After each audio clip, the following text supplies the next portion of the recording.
Hey there. Welcome back. Today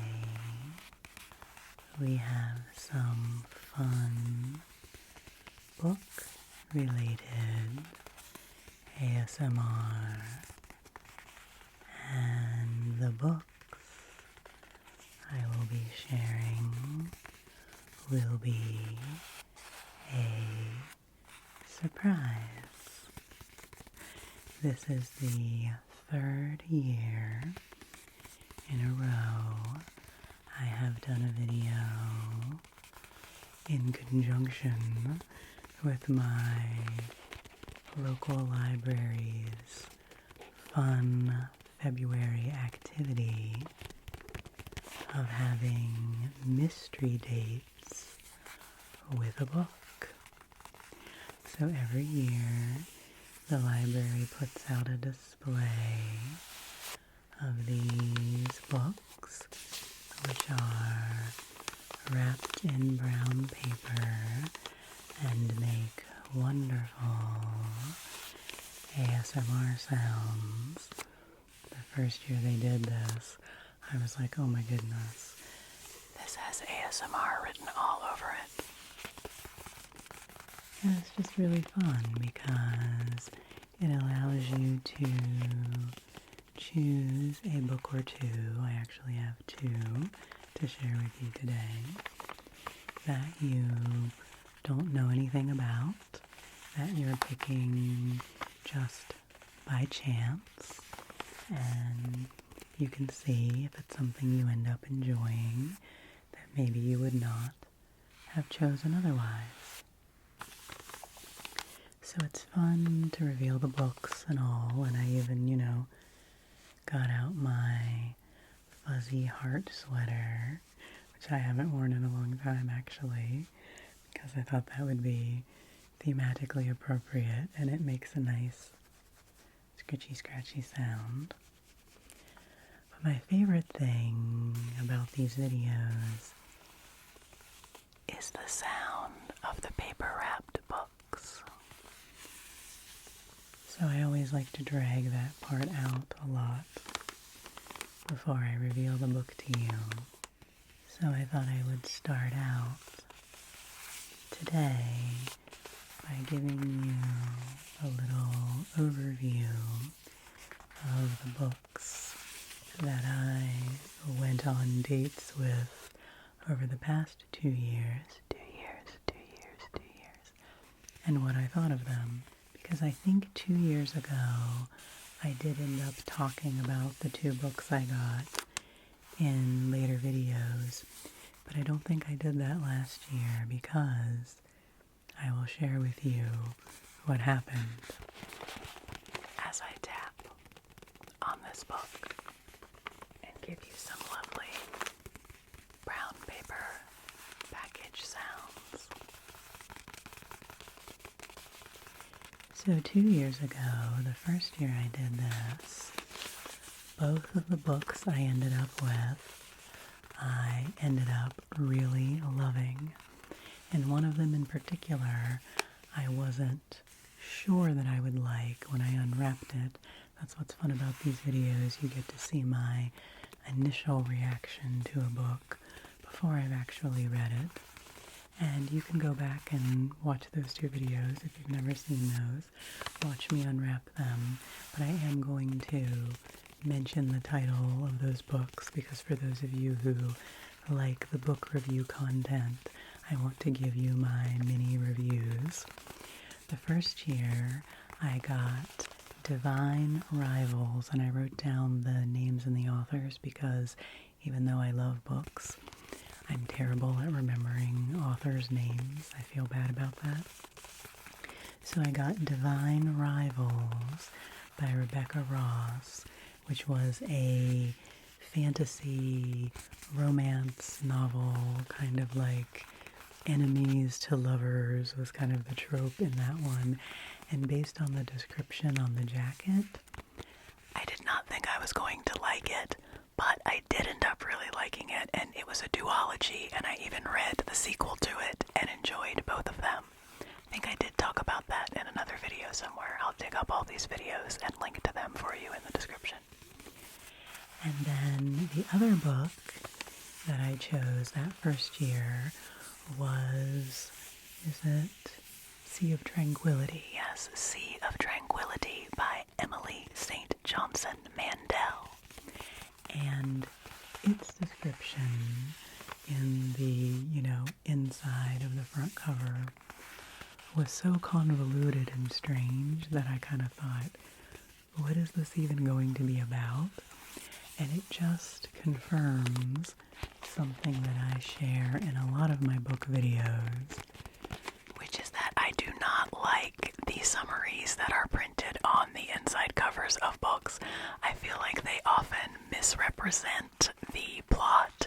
I feel like they often are not very accurate to the actual content of the book. And so I have taken more to sometimes just choosing a book based on other factors and not even reading the inner flap sometimes. I do that when I do these mystery date books because that's part of the fun of sharing it with you. But I often get frustrated with those little inner blurbs. So I did read Sea of Tranquility. It was science fiction. It's a science fiction book. And I ended up loving it. It was really cool. It had elements of time travel and like parallel timelines. And it gave me 12 Monkeys kind of vibes. I've never actually read 12 Monkeys, but I've seen the film back in the day, and it gave me those kind of vibes of someone trying to go back in time and change things and research things and figure out why something happened, but where does what they affect, where does the cause and effect begin and end, and what are they actually causing, and what is it that they're seeing that is the effect of something else? And I really, really liked it. It was cool and trippy and kept me going until the end, and so I really liked Sea of Tranquility. So my first year with my mystery date books was a smashing success, and I had 2 very lovely dates.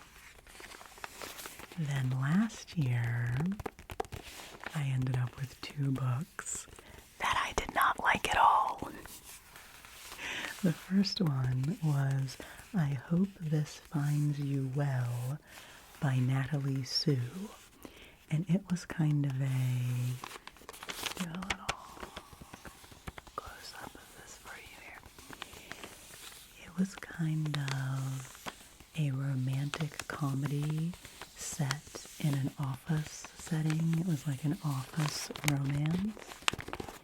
And for me, the humor of it just fell really flat.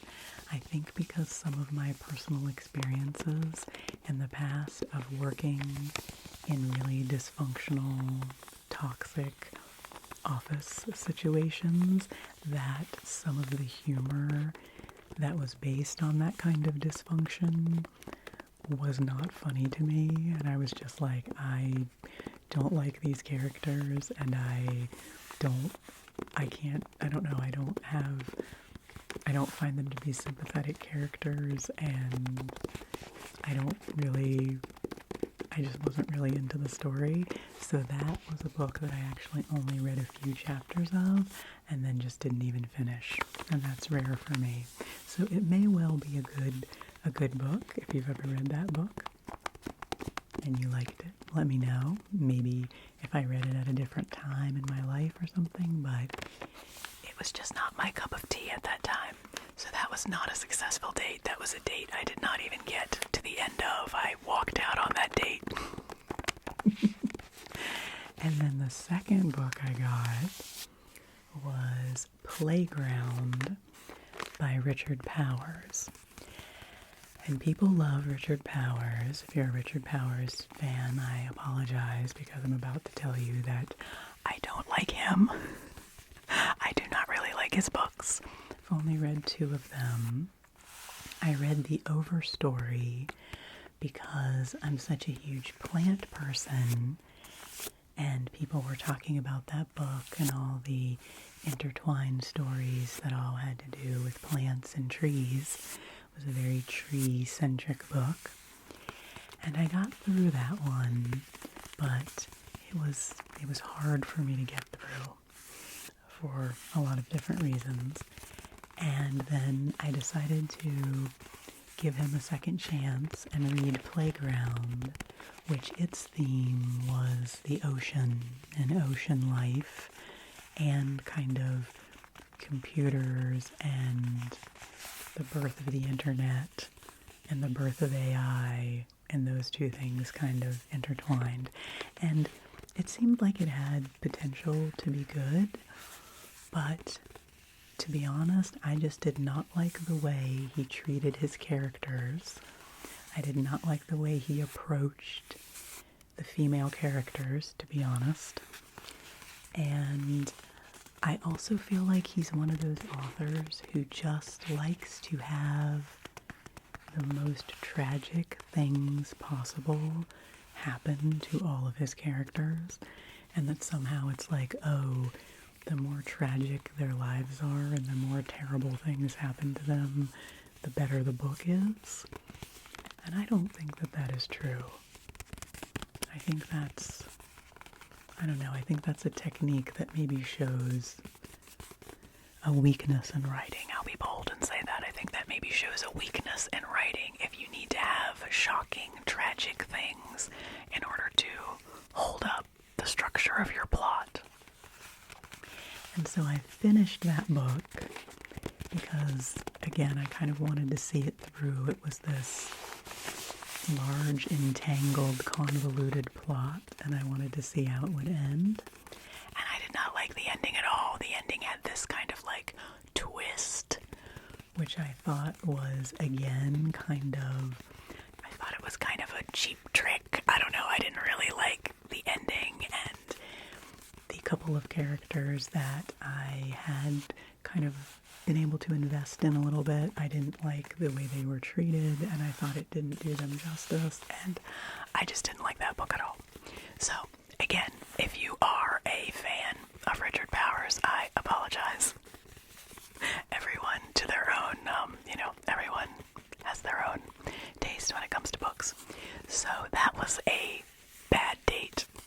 That was the kind of date where you do wait it out to the end, even though you're seeing red flags. You still try to give the person the benefit of the doubt, and then you get to the end of the date and you're like, oh no, not again. So I don't think I'll be reading any more Richard Powers. So I just think it's funny that my first set of book dates were very successful, and then last year they were not at all. So we'll see this year how it goes. And I did just recently do another mystery book unwrapping because I had received a couple of books like this as gifts for Christmas, and they were both romance novels. And one of them, I got a lot of comments from all of you that it's a book you really like, so I think I will give that one a try. And then the other one just seemed really terrible, and I don't think I will probably read it. So when I chose my books from the library this time, all they let you know at the library is just the genre. So I decided to choose ones that were not romance because I felt like I'd kind of had my fill of random romance, surprise romance for now. So I'm sounding like my little niece who is so cute right now. She's 4 and she would say things like, I choose that, because her, grammar is not fully formed yet. And to be honest, I love it. And it'll be sad to me when she actually learns to fully speak everything in proper grammar, because I like that she, would say, I gotted that, and, I eated that, and that sort of thing. So anyway, I chose this first book, which is historical fiction. And it says on here, blind date with a book. You may like this book if you like historical fiction. And so it's very cutely wrapped in this brown paper. And there's a little piece of paper in with each one that says, rate your date. And you can write the book title, the most memorable moment of your date, and would you recommend this book? And then you can take this little paper back to the library and be entered in a raffle to win a prize. And I did put a scathing review of Playground into the little raffle box last year, and I did not win a prize. I mean, I don't think that was why I didn't win a prize, but at least I was able to do that, and I did give my opinion to some people about that book, so. Okay, I think that was probably enough rambling. Maybe I'll just be quiet for a moment and let you just hear the book sounds.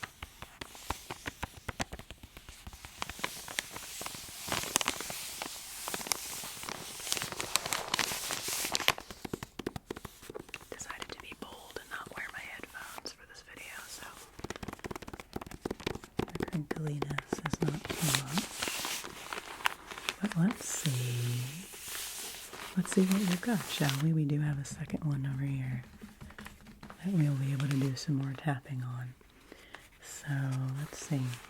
How shall I go about this? You know, I did not bring my scissors, so I'll just have to do this by hand. Do this over to the side in case it's... Oop, I can keep peeling the tape. Should I... For those of you who like the tape peeling sounds, I'll try to give that to you here.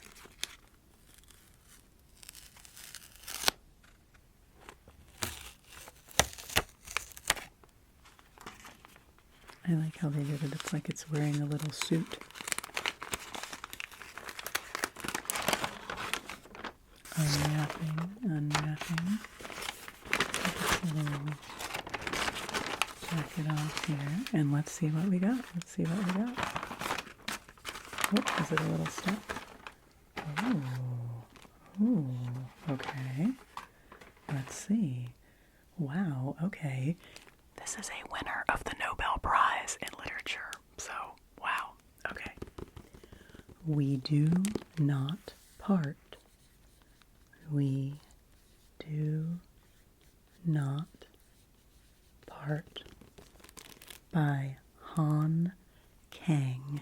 Kong, is that the proper way to say that? Author of The Vegetarian, winner of the International Booker Prize. Translated by E. Yaiwan and Paige Anaya Morris. So it is translated. Wow. Okay, well, this seems like it's got some hefty potential here. The back says, a visionary novel. Han Kang, and I apologize if I'm saying that wrong, is one of the most powerfully gifted writers in the world. With each work, she transforms her readers and rewrites the possibilities of the novel as a form. We Do Not Part is a disquietingly beautiful novel about the impossibility of waking up from the nightmare of history.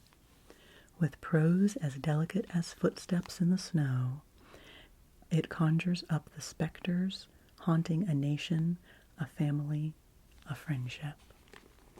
Okay, well, we'll see if maybe this is too heavy of a winter read for me.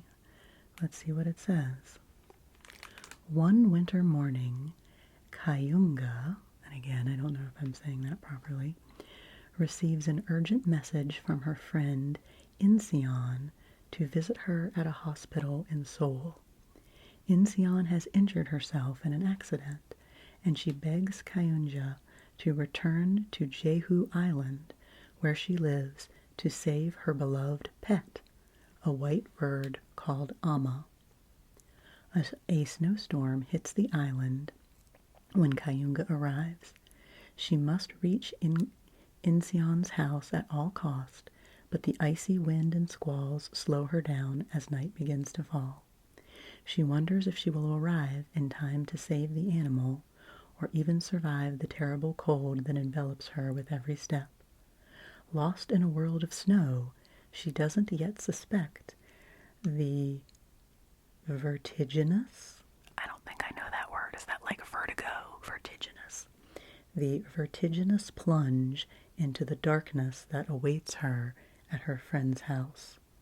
Blurring the boundaries between dream and reality, We Do Not Part powerfully illuminates a forgotten chapter in Korean history buried for decades, bringing to light the lost voices of the past to save them from oblivion. Both a hymn to an enduring friendship and an argument for remembering, it is the story of profound love in the face of unspeakable violence, and a celebration of life, however fragile it might be. Wow, okay. Well, that sounds really, really good, and also pretty heavy, so I might have to balance myself with this one, which I often have to do. In the winter months particularly, I have to balance how heavy my reading is to make sure that my nervous system and my mental health can handle it. But that sounds really fascinating and really, really cool. And if it won the Nobel Prize for Literature, that's, I guess, does that mean it won the Nobel Prize, or that something else by this author won the Nobel Prize? I'm not even sure, but obviously this is, some hefty stuff here, so. Okay, if you have read this book, let me know. Don't give me any spoilers. But if you have read this book or this author, let me know what you think I might think of it. We Do Not Part. Okay, so that is our number 1 mystery date with a book. Okay, I'm going to put that one down. Put that one down. And I'm going to pick up the second one, which is a little bigger, a little wider of a book. And this one is contemporary fiction, which I guess can be anything that's set in current times, I guess. So this could be anything. So we have another little sheet in here with it to give a review. We have these cool little folds. I'm impressed with the folding ability. And with this one, I'll just give you a little more of the pure book sound.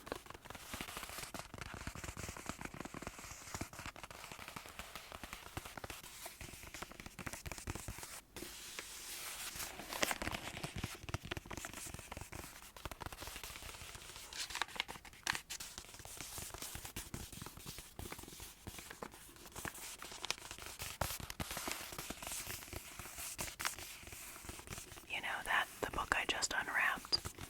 I should actually recommend that one to Justin. I should give that to him to read, and then he can let me know if he thinks it would be too much for me, because he loves historical fiction and he reads all kinds of books about topics that are way too intense for me. I mean, I wish I could read more about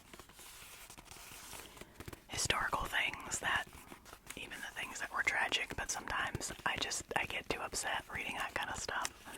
And Justin has a much higher threshold for that, and so since that's historical fiction and also trippy and sounds like it's something he would like, maybe I'll have him read it for me first and kind of preview it for me.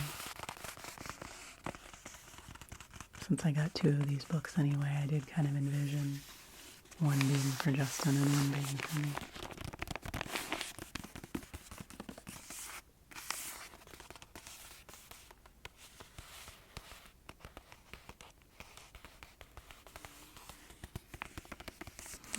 That's a very relaxing sound to me.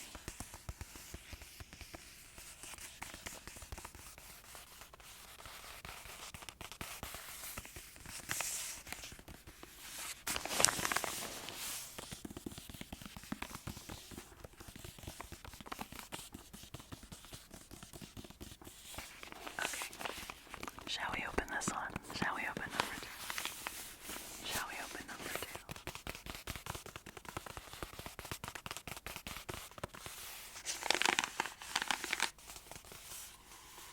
Crinkle, crinkle, crinkle, crinkle, crinkle, crinkle, crinkle.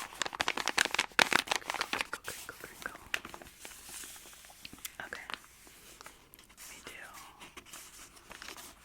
again. A little bit of tape peeling for all of you sticky tape peeling people.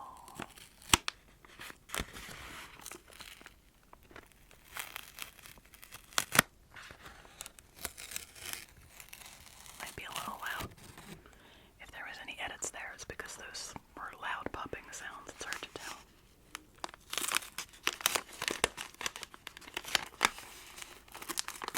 This is always kind of fun. That's why I love the library.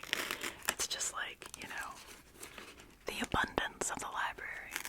The abundance of the library always amazes me. I go there and I feel like a VIP. And, you know, I'm not a big shopper, but I feel like how some people get comfort out of shopping. I get comfort out of going to the library and being able to pick out whatever I want and bring it home for free. So, you know what a big fan I am of the library. This is always my PSA for the library. Go visit the library. You won't regret it. It will make you feel rich and abundant. Okay, let's see what's in here. Let's see what's in here. Oh. All right. Interesting. The 3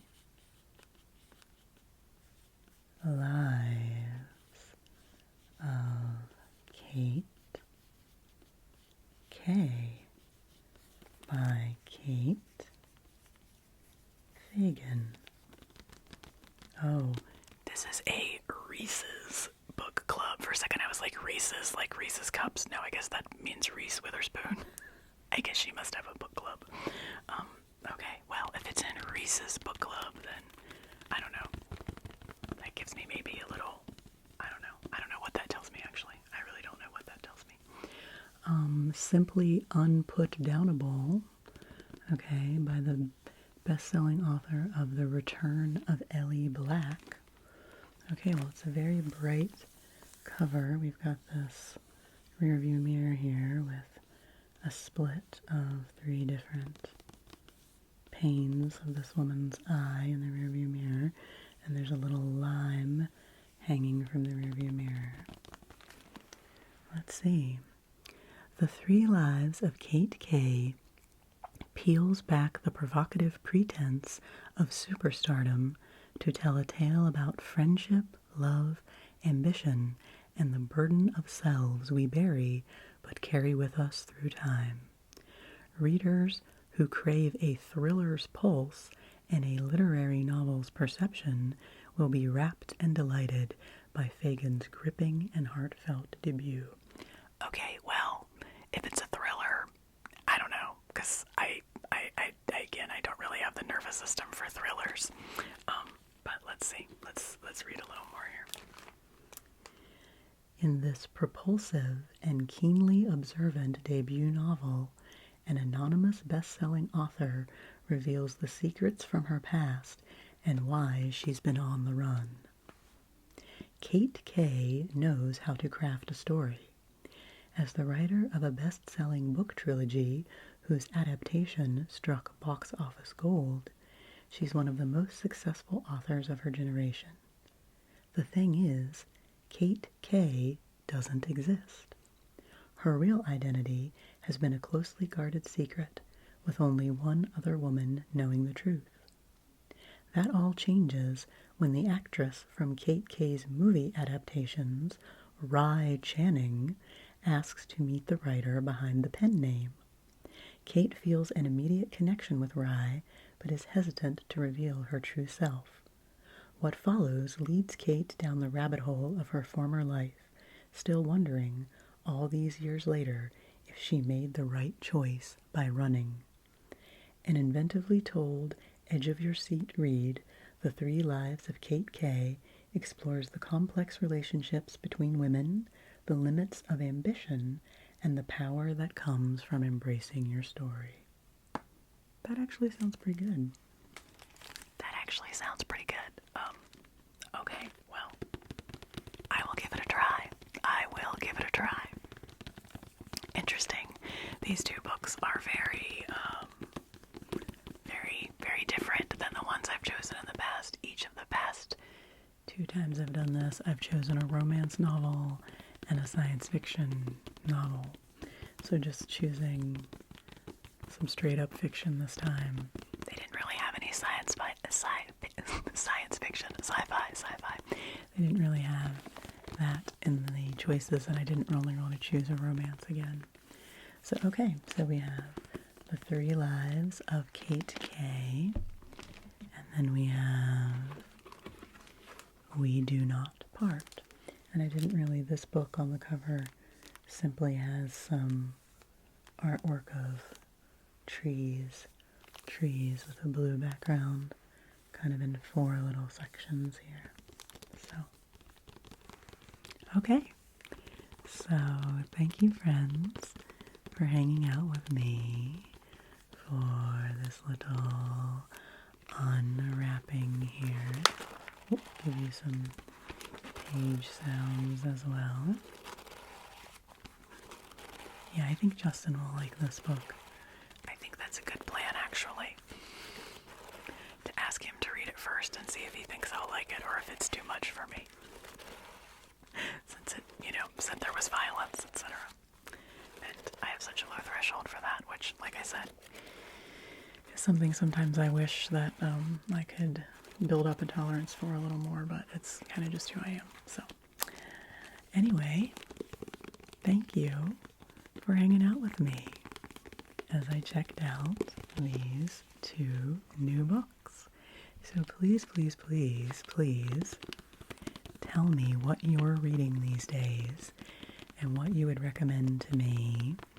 I want to do a library book haul soon of books that I have actually read so that I can give you some reviews.